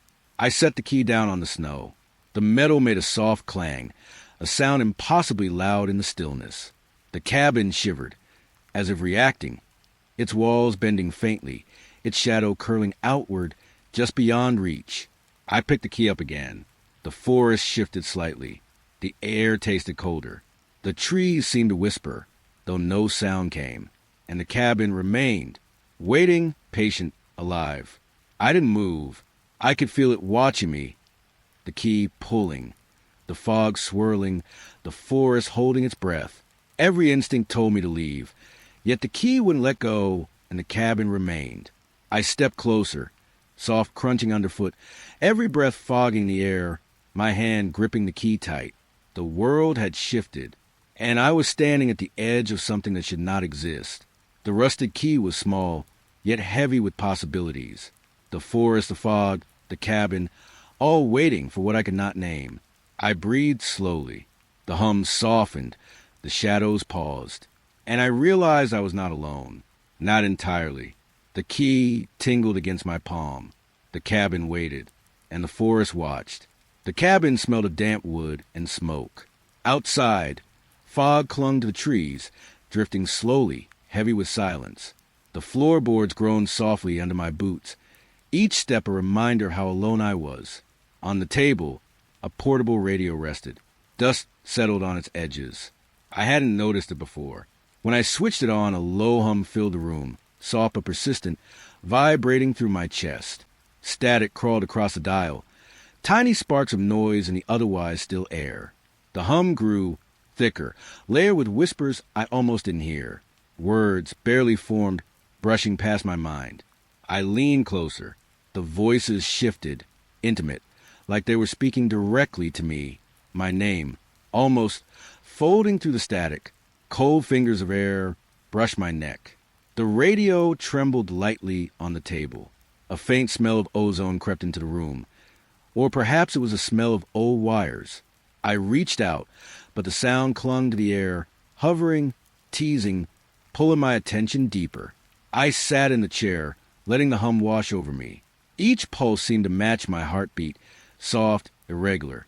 And with every crackle, the voices grew clearer, just for a moment, then dissolving back into white noise. I couldn't look away.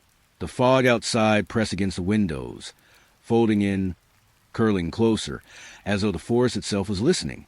The radio murmured again, fragments of phrases, something I thought I remembered, yet couldn't place. I reached forward, finger hovering over the dial. The static twisted, bending, a faint pressure at the back of my skull. The words sharpened, almost tangible. Every syllable sent shivers along my spine. The cabin shifted slightly. A floorboard creaked behind me. I turned. Nothing moved, but the voice continued, folding around the walls, hovering in the corners of the room. I held my breath. The air tasted metallic, faintly sharp, like iron in wet soil. The hum throbbed with a life of its own, and I realized I was no longer just listening. I was part of it, woven into the static, and it into me. The whispers paused. A single, drawn-out note lingered, stretching through the cabin, pressing against the walls, against the floor. Then, softly, my name, not spoken, but breathed into the room, folding around me like fog. I reached toward the radio, cold plastic under my fingers, vibrating faintly. I tried to speak, but no words came. The voices circled me, tangled with the hum, alive in the silence, alive in the air. Outside, the fog thickened. Branches tapped gently against the windows, the sound barely audible over the radio's pulse. I couldn't shake the feeling that the cabin itself had grown aware, that the walls were listening, that the shadows had shifted closer. The static warped again. Faint shapes, almost faces, seemed to float behind it, blinking in and out of perception. Each flicker of noise pressed against my mind, a gentle insistence that I could not resist. I leaned back in the chair, letting the hum wash over my skin. The smell of damp would grew stronger, tinged with something sharper, older. The radio whispered again, words I almost recognized, phrases meant only for me, folding around my chest, tightening like a soft hand. I reached out once more, and the hum rose slightly, lifting the air, curling around my shoulders. The fog outside seemed to pause, the forest holding its breath. And for a single heartbeat, I understood that the sound wasn't just coming from the radio. It was coming from everywhere and nowhere. I drew a slow breath. The hum softened. The whispers retreated into static. The radio sat silently, and the cabin returned to stillness. But the moment lingered. The weight of being heard, of being named, hung over me. Outside, the fog pressed against the glass, soft, patient, waiting. The radio hummed faintly. I didn't touch it. I didn't need to. The voices were still there, folded into the walls, woven into the fog, breathing around me. I exhaled slowly. The forest was silent. The cabin was quiet. And yet, I knew I would never be alone again. The cabin smelled of cold timber and lingering smoke. Outside, fog drifted thick between the trees, curling over the ground like slow-moving water. I traced my fingers along the floorboards, noticing a slight depression in the corner, a seam I hadn't seen before. The air here felt heavier, like the forest itself had pressed against the walls. I crouched, tracing the edge, and discovered a small hatch. Beneath it, darkness waited, swallowing the faint light from above. I lifted the hatch. A staircase spiraled down, unseen, its steps coated with dust and time. A faint smell of damp earth rose from below, tinged with something sharper, metallic. Each breath I took felt colder, pulling at my chest. I stepped down. The wood creaked underfoot. But strangely, the sound stretched longer than it should have. Each echo lingered, reverberating along the walls and into the foggy silence of the cabin above. Shadows reached along the staircase, bending and stretching as if alive. They did not belong to anything I could see. My fingertips brushed the railing, cold, slick, almost wet. A shiver ran down my spine. The air grew tighter. I could hear it moving, subtle currents whispering against my ears. Each step drew me deeper, and the shadows thickened, folding over each other like dark smoke. A faint hum hummed through the floorboards, low, persistent. It pressed against my ribs. A heartbeat I could not escape. I paused. The darkness seemed to lean in closer, watching, breathing along with me. I moved again. The staircase twisted unnaturally, as though the angles had shifted while I wasn't looking.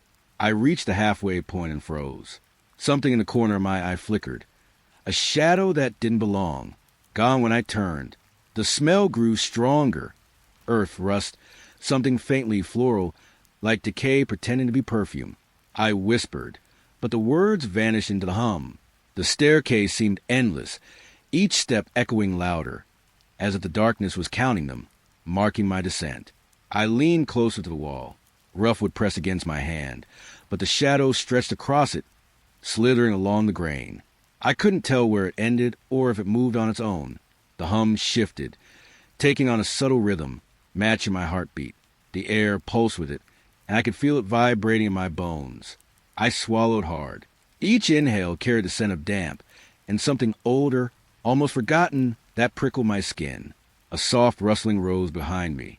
Not leaves, not the cabin above, something alive in the dark. I turned, but the staircase swallowed the movement, leaving only silence and shadow. I continued down.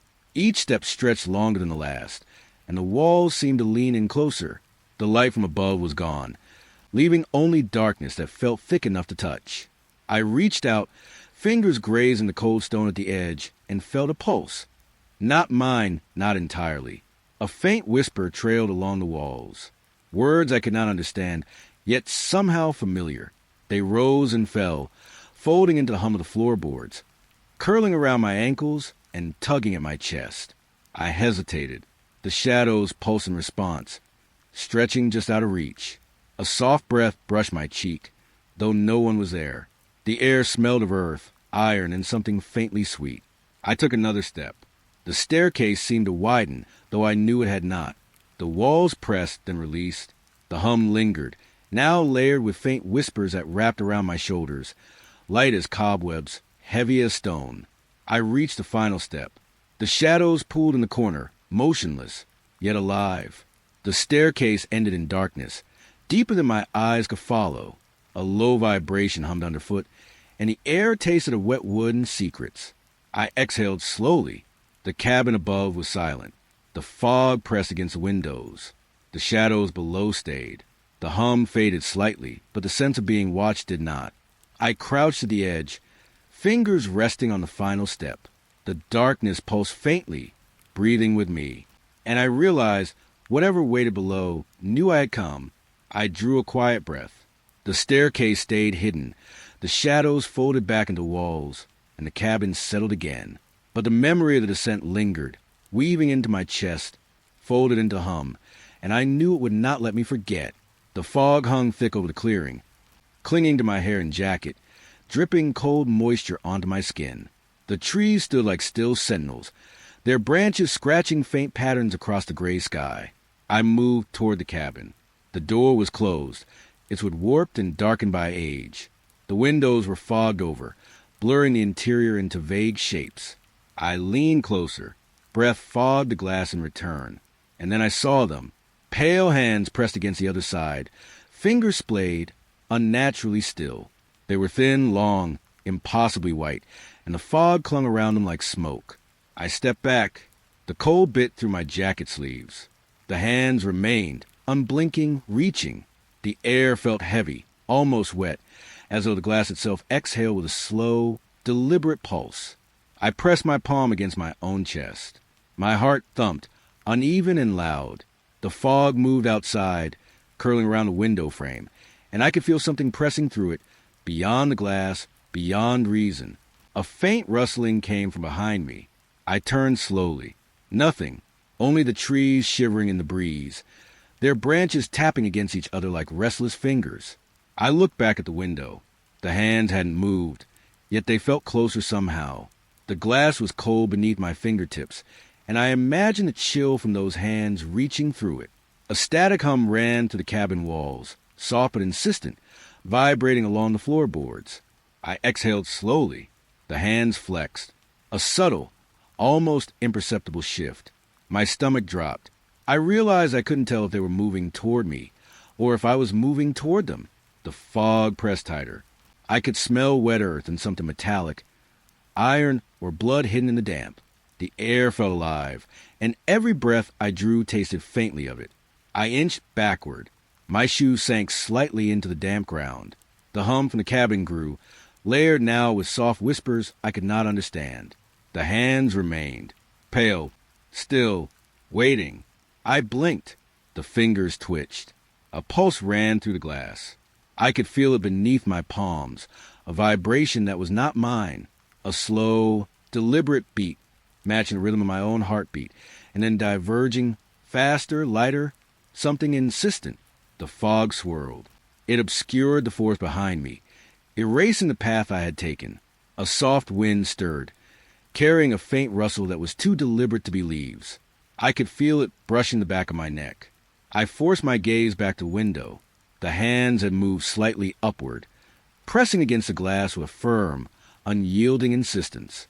I could see the faint indentation of each knuckle, pale as bone beneath wet, glistening skin. The fingers curled slightly, and I imagined them wrapping around glass, pressing ever closer. I stepped back again. The fog closed behind me, muffling every other sound. The cabin loomed, silent except for that soft hum, that vibration in the air and floor. The hands did not retreat. They stayed pressed, watching, waiting, unblinking. My fingers curled around the strap of my bag. I could feel the dampness of the fog in the fibers of my gloves, cold seeping through. I swallowed, my throat dry.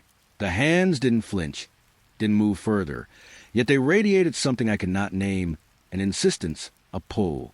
I crouched slightly, steadying my breath. The world around me felt thinner, the fog pressing tight against my chest. The hum softened, blending into the soft rustle of distant trees. I dared a slow exhale. The hands stayed, unblinking, unmoving, and yet I felt their presence, sliding along my skin, pressing against the glass, as if measuring me, waiting for something I did not understand. I backed away slowly. The fog swallowed my footprints almost immediately. The cabin receded into the gray swirl. But the image of those pale hands remained etched into my mind. I paused, listened. The forest exhaled. And though the hands were gone from view, their pressure lingered, humming in my chest, and in the silence, I felt certain they had not left. The cabin smelled of damp wood and cold earth, like it had been holding its breath for years. A thin layer of dust floated in the pale light that slanted through the grimy windows. I moved slowly, shoes pressing into the creaking floorboards. Each step was tentative. I could hear it, the faint hum of the world outside, wind rattling the trees, distant birds. But inside the cabin, nothing. Not a whisper, not a sigh, not even my own heartbeat. I found a door at the far end of the hall. It was smaller than the others, paint peeling, edges warped. I reached for the knob. Cold metal bit into my fingers. I opened it. The air shifted instantly. A weightless void pressed against me. The room absorbed sound. Every breath, every movement, every faint shuffle of fabric vanished into nothing. I stepped inside. The floor was smooth, dusty. The walls were bare. No shadows moved. No echoes followed. I could not hear the hum of the forest, nor the faint patter of rain against the roof. I whispered my own name. It didn't return. I moved my hand in front of my face. Even my fingers seemed muffled, their swish against my sleeve swallowed by the emptiness. The silence pressed closer. It was not comforting. It was thick, tangible, like fog that wrapped around my lungs and weighed on my chest. I tried to speak again. A single syllable left my lips, but it was gone before it could reach the air. My own voice betrayed me, vanished as though it had never existed. I took a step forward. Footsteps, but I could not hear them. I reached down to feel the floor, dust slipping softly through my fingers. It was the only confirmation that I was still here. A pale light spilled across the walls. No shadows, no depth, just a room, endless and quiet. I turned slowly. The walls seemed to pulse, as if the room itself was breathing. But silently, I pressed my palm against the wall. It felt cool, almost moist. A faint smell of earth and something older with long rotted and hidden corners. I could feel the texture of the paint peeling under my fingers, tiny ridges that the eye could barely catch. The room stretched beyond comprehension. Corners seemed further than they should be. I moved toward the far wall, but my body seemed lighter, almost suspended. Even the way the air felt altered, softened into a void that did not resist. I tried to blink. The faintest shift of shadow touched the edges of my vision. I looked again. Nothing. I could not tell if it had been there, or if my mind was trying to grasp soundless shapes. I whispered another name, a friend, a memory, but it sank into nothingness. There was no reply, no echo, just a room, silent, patient, and all-consuming. I crouched, pressed my face to the floor. The dust rose around my cheeks. I could feel it, tiny particles moving against my skin, but no noise came from them. Even the faintest rustle of my clothes was swallowed instantly. The longer I stayed, the more invisible I felt. I shifted my weight from foot to foot. It was as though the room didn't see me. The walls didn't notice. Even the faint light didn't bend around me. I rose slowly, breath shallow, and moved to the doorway. Outside, the forest hummed faintly, wind brushing through branches. The cabin creaked. Normal sounds returned, soft footsteps, distant whispers. But inside that silent room, I felt like a ghost I could not escape from. I looked back once. The door stood closed. Nothing moved. No hands, no shapes, no sign of life. Only a weightless emptiness that lingered in my chest long after I left. And as I stepped back into the dim hallway, the silence followed me a little, like a breath I could almost feel but never hear. The forest was quiet, though not empty. Wind sifted through bare branches, carrying a faint rustle of leaves. The trail beneath my feet was soft, damp, moss cushioning every step. I had been walking for hours, or maybe minutes. Time felt thick here, slow, like the fog itself was swallowing whole. The path curved gently, then sharply, then vanished. I stopped. The trees were closer now, their trunks gnarled and dark. The fog thickened, rolling in like water, hiding the ground beneath my boots. I reached out. Branches brushed my face, wet with mist. I could smell earth and decay, the faint tang of something older, long forgotten by anyone but the forest itself. I turned. The trail I had followed, gone. Nothing but dense undergrowth, twisting shadows and the muted gray of fog. A soft hum moved through the trees. Or maybe it was just the wind. I couldn't tell anymore. Every step I took, the forest seemed to rearrange itself, branches bending, trunks shifting, as if I were moving through a living maze. I tried to retrace my path. Footprints, faint and fleeting, disappeared beneath the moss. Every tree looked the same, every shadow a reflection of the last. I began to circle. I realized it only slowly, like a chill crawling along my spine. The fog pressed closer. I could feel it dampening my hair, soaking my sleeves, soft and heavy, as though it carried weight. A pale light filtered through the mist, casting faint, shifting patterns on the ground. Shadows stretched in impossible directions. I whispered my own name. It came back to me muted, stretched thin, distorted by the fog and the trees. I called again. The forest answered with silence. The path I had trusted had betrayed me. I walked in what felt like straight lines, but the same twisted roots and the same leaning birch appeared before me at every turn. The trail had vanished entirely, as if it had never existed. A low rustling came from somewhere off to my left. I froze. Branches shook, leaves shivered, but no shape emerged. I blinked. The space between the trees seemed to stretch. I was smaller now, swallowed by the forest itself. I breathed in. Cold, damp air filled my lungs. Every exhale was visible, a thin fog of its own, but it seemed swallowed before it could rise. I shivered. The forest was watching. Or maybe it was just aware I could not leave. I moved again. Each step echoed faintly in my mind, though no sound touched the air. I reached forward, touching a tree. Its bark was slick with mist, rough under my fingers. I followed it a few steps. Then the forest shifted once more. The tree was gone. Panic rose quietly. I had to find the trail. I had to find anything familiar. But every turn brought me back to the same twisted roots, the same fog-thickened shadows, the same gnarly, leaning trunks.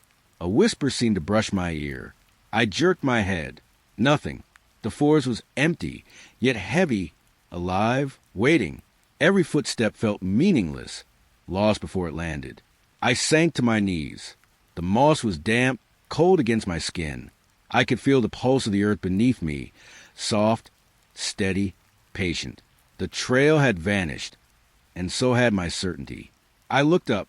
The fog thinned briefly, and I thought I saw a break, a line of faint light through the trees.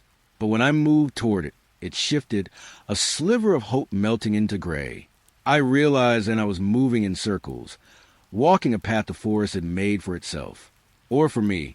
The realization brought no fear, only a hollow awe. I was lost, completely. I rose slowly, the damp seeping into my bones. The fog seemed to press closer, as though leaning in to observe. I breathed, careful not to disturb it. Every movement felt amplified, every heartbeat swallowed. The trail was gone. The forest had no beginning, no end, only fog, shifting shadows, and the quiet, patient weight of trees that watched and waited as I walked, forever circling, forever alone. The forest was dim, though it was still day. A pale light filtered through the bare branches, dusting the ground with a gray haze. Mist curled along the roots, soft and cold beneath my boots. I moved slowly, every step pressed into moss, wet with dew or something older. The air was thick, carrying the scent of damp wood and decaying leaves. I stopped. Shadows lingered longer than they should. Edges blurred, stretched across tree trunks, leaning just a little closer than physics allowed. A rustle passed behind me, not in the leaves, not in the wind. Something soft, deliberate, brushing past my sleeve. I froze. The forest exhaled around me. The shadows moved. They did not obey the sun or the shapes of the trees. They leaned, stretched, shifted, whispered. I turned my head, slowly. Nothing. Yet the whispers pressed against my ears, unintelligible, like a language I almost remembered. Soft syllables carried in the fog, brushing my skin like fingertips of smoke. A branch tapped my shoulder. I flinched, but no branch existed there. The shadows were closer now, sliding across the ground, curling up the trunks, their movement independent, alive. I whispered to myself. My voice swallowed almost instantly, lost in the humid, heavy air. The shadows tilted, a gentle sway, as if acknowledging my presence. I walked, each footstep soft, careful, yet every step seemed mirrored by darkness that was not mine. Shapes twisted along the trunks, elongated, impossible. They brushed past me again. Cold, dry, electric. I paused, breath caught in my chest. The whispers rose slightly, threads of sound weaving to the fog, around my ears, down my neck. I could feel the edges of them, like they were almost tangible. The shadows shifted toward the ground, then up, over the roots, around the moss. They followed my path, but never exactly, always just a step behind, always brushing the edge of my vision. I pressed my hand to a tree. Its bark was slick with mist, rough beneath my fingers. The shadow leaned in, its form bending impossibly, hugging the curve of the trunk. A whisper grazed my cheek. It carried no words, only presence. I breathed. The forest seemed to contract, fog tightening around my chest, a soft pressure that was neither heavy nor light, but constant. I tried to walk faster.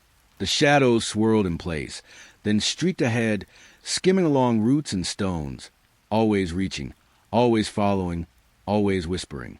I stopped again. The whispers hung in the air. I felt the brush of darkness across my sleeve, across my hair, and even through my thoughts. The sound of my own heartbeat vanished, replaced by their soft murmurs, intimate and strange. I turned in a slow circle. Shadows stretched along every branch and trunk. Some paused midair, hovering as though suspended by intent. Some slid along the fog like water, then lifted and merged back into gray. Each movement carried sound, a faint brush of syllables too soft to catch, too close to ignore. I whispered back. My voice cracked, a thread of air that vanished immediately. The shadows leaned closer, and for the briefest instant I felt pressure in my skin, like they were learning my shape, mapping the outline of my bones. The fog thickened. Mist clung to my hair and clothes, licked my cheeks with wet cold. Shadows and fog intertwined, curling around my feet, licking the moss, rising again in slow, deliberate waves. I walked on. Every step echoed silently in the fog, lost before it landed. I felt eyes on me, though nothing had form. Every whisper seemed personal, tailored to the space between my ears, brushing my thoughts, brushing my skin, never leaving, never answering. The forest around me swayed.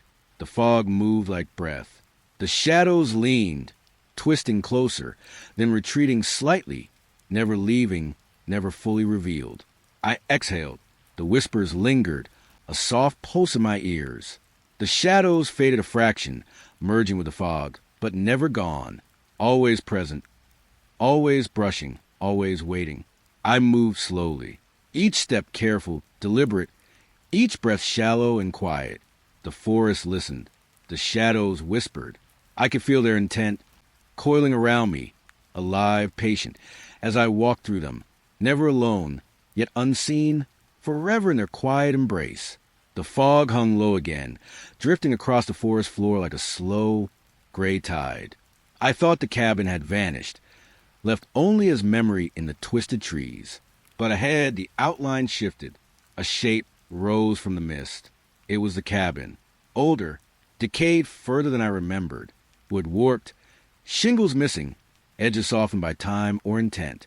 The air around it smelled of wet timber, rot, and something faintly metallic. I stopped, breath shallow, heartbeat steady but aware. The doors moved. One swung open just a fraction, then closed on its own. A slow creak, soft, deliberate. It echoed in the fog, carrying with it a sense of quiet patience. I stepped closer. The ground was spongy beneath my boots, covered in damp moss and fallen leaves. The wind whispered through the branches, stirring the fog around my knees. Each step toward the cabin felt both natural and wrong, like entering a place I had always feared and always known. The windows were warped, glass cracked, but they reflected more than light. Shadows moved within, though I saw nothing. The cabin seemed aware of me, its form pulsing subtly, breathing through broken boards. The air felt heavier, thicker, like the building itself had weight beyond its walls. I touched the doorframe. Cold, rough, damp beneath my fingertips. A static hum brushed the back of my neck. Soft, almost inaudible, yet unmistakable. The door shifted again. Not the wind, not me. Something inside was deciding. The floorboards inside were warped, each step yielding a soft groan, but no weight moved across them except mine. I paused in the doorway. A breath caught in my chest. The air smelled of old wood, smoke long extinguished, and a hint of iron, sharp and real. The cabin shifted slightly. A shadow flickered across the far wall, as though it had noticed me for the first time. Doors clicked, not violently, but with intent. Opening, closing, softly. A rhythm, like slow breathing or a heartbeat just beneath perception. I moved inside. The wooden floorboards felt alive beneath my soles, slightly springy, creaking unevenly. Shadows lingered at the corners, stretching toward me, then retracting as I approached. The air seemed to hum, soft vibration through the chest, echoing in the silence of the cabin. I ran a hand along the wall. Dust rose in tiny clouds, floating briefly before settling again. The smell of damp wood and mold rose to meet me. The shadow of a corner moved slightly, edges curling like the cabin exhaled. A door swung open again. I didn't touch it. It moved slowly, deliberately, then shut. No wind stirred the boards. No hand could reach it from where I stood. I felt watched, not by eyes, not by anything human, A weight pressed softly against the back of my mind, a quiet insistence that I was being considered, studied, known. The air vibrated with it. Soft footsteps echoing in the empty corners, though none existed. I explored further. Each room carried the same sensation. Stillness, but expectant. Walls that leaned in just slightly, like the cabin itself was listening. The floor beneath hummed faintly, vibrating through boots and bones. Dust floated in pale light spilling from cracked windows, particles twisting like smoke in a windless current. I paused near the hearth. The fireplace was cold. Ash settled in patterns I couldn't name. And yet, the doors clicked again. A slow, soft rhythm. Opening, closing. The cabin seemed to breathe around me. I stepped back toward the threshold. The fog outside pressed against the walls, slipping in beneath the doors. The air was thick with scent, sound, and shadow. A subtle, almost imperceptible pressure, like the cabin had weight beyond timber and nails beyond reason. I turned to leave, but the door sighed softly, moving as I stepped away. A slow hum rose from the floorboards, a vibration in the fog in the air, trailing me, gently insisting I notice, that I acknowledge it. The cabin lingered behind me. Old, decayed, alive in a way I couldn't name. It waited, doors shifting softly in the silence, shadows leaning just a fraction closer. The fog wrapped around it, and I realized the cabin was more than structure. It had intent, and it had remembered me. I moved away slowly, every step careful. The forest seemed unchanged, but the cabin behind me hummed, alive, sentient, a quiet, subtle presence that would follow long after I left its pale outline in the fog. The forest lay quiet under a pale, misted morning. The ground was soft, damp with early frost. Every branch seemed heavy, draped in fog. I moved slowly, boots pressing into moss, feeling the cold seep through my soles. Each step carried a faint crunch. Then another sound followed, a step behind me, soft, deliberate. I froze. I waited. The wind stirred the trees, rustling the damp leaves. But no one was there, yet the footsteps repeated, mimicking my own, mirrored exactly in pace and weight. I walked again. Step, step, step, and behind me it followed. Every echo matched my rhythm, faster, softer, heavier, shifting, almost playful in its persistence. The fog thickened.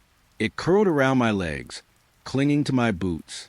I tried listening, focusing on the faint hum of life in the forest.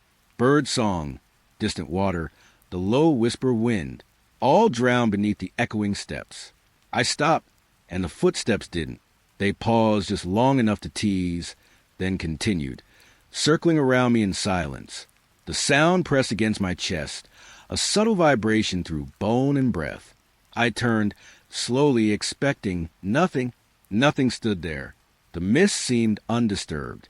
Yet I felt eyes, not human, not warm, but aware. I moved again, faster now. Boots sunk slightly in wet moss. Each step answered, repeated. I felt the ground shift beneath the echoes, as if the forest itself had learned to follow me. I reached for a tree, rough bark scratching my fingers. Cold air smelled of wet leaves and distant pine. I listened. Step, step, step. Faster now, almost urgent. I broke into a cautious run. The footsteps raced me, echoed me, not from behind, not beside, but everywhere. Each leaf underfoot, each branch snapped, each breath I drew was mirrored, magnified in invisible space. The forest hummed with the sound of my own movement, warped, alive, and knowing. I stopped completely. The mist clung to my skin, cold and damp, and then silence. No echo. No rustle, no wind, only the static hum of air vibrating between the trees. I held my breath. The fog seemed to pulse, drawing closer, compressing the space around me. Shadows shifted with intention. Not light, not wind, but presence. I felt it brush past my arm, soft as dust, heavy as thought. I moved a hand slowly over the mist, sensing the invisible brush of air. A faint metallic tang rose to my nose. I stepped forward, tentative, listening for the familiar mimicry. Nothing, and yet the forest felt alive, each branch and mossy stone aware of me. The echoes had not vanished. They lingered, somewhere just beyond perception, Waiting, watching. I took another step. A soft crunch. I waited. No answer. Another step. The ground felt solid. The forest seemed normal. And still, my skin prickled. A residual vibration from the footsteps that had mirrored me, danced with me, and vanished. I breathed slowly. The fog shifted. Mist hung in thick curls around my legs. I felt the damp seep through my jacket, cold and invasive. I shivered, and the silence pressed closer. I turned, scanning the trees, branches, trunks, shadows. All still, the footsteps were gone. Yet I knew they had not left. They lingered in the fog, in the air vibrating faintly with memory, in the hush between breaths. I walked on, careful, deliberate, feeling every footfall, listening for nothing, hearing everything. And somewhere behind a veil of mist, the echo waited, soft, patient, growing in a hush, an invisible presence that followed without form, without face, without end. The forest swallowed my steps. Silence followed, and I felt the weight of it, echoing forever in the spaces between sound and shadow. The forest thickened as I walked deeper, branches low and damp, brushing my shoulders. Mist curled around every tree, clinging to bark, settling in hollows, softening the edges of the world.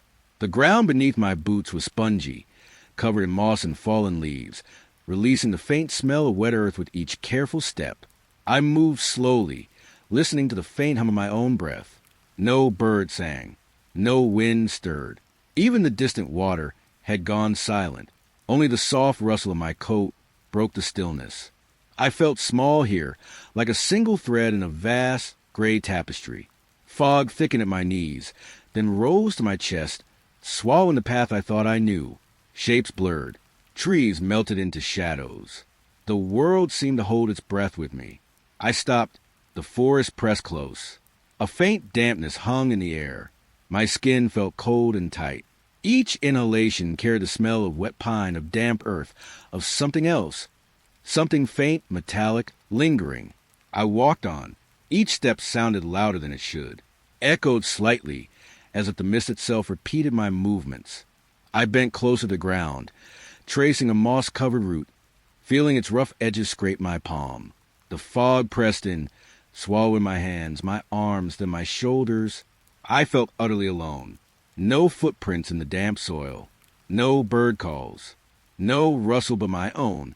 The world was swallowed by gray, soft and heavy, and I realized I could not tell it from down, here from somewhere else.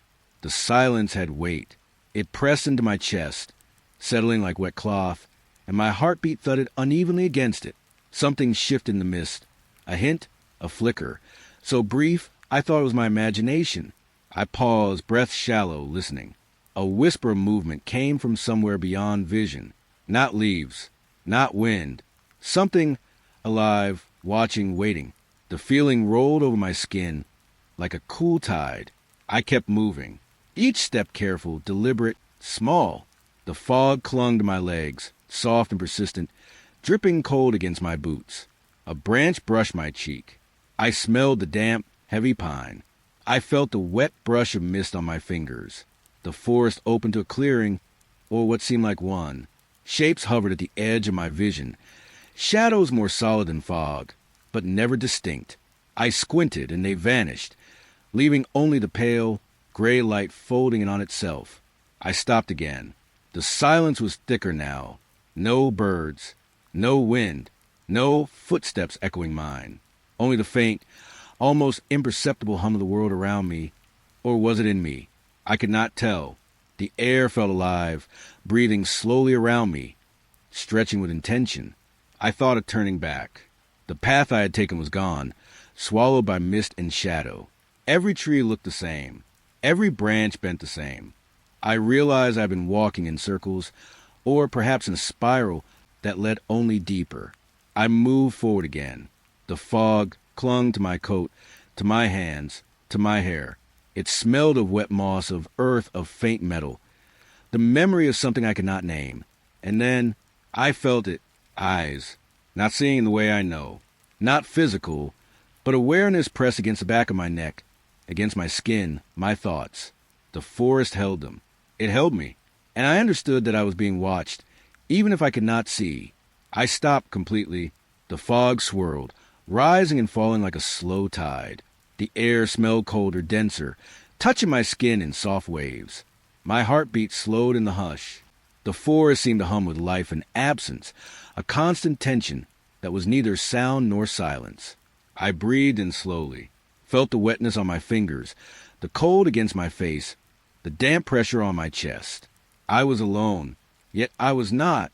The mist swallowed me further. Shapes hinted at movement, never fully forming, always just beyond understanding. I shivered.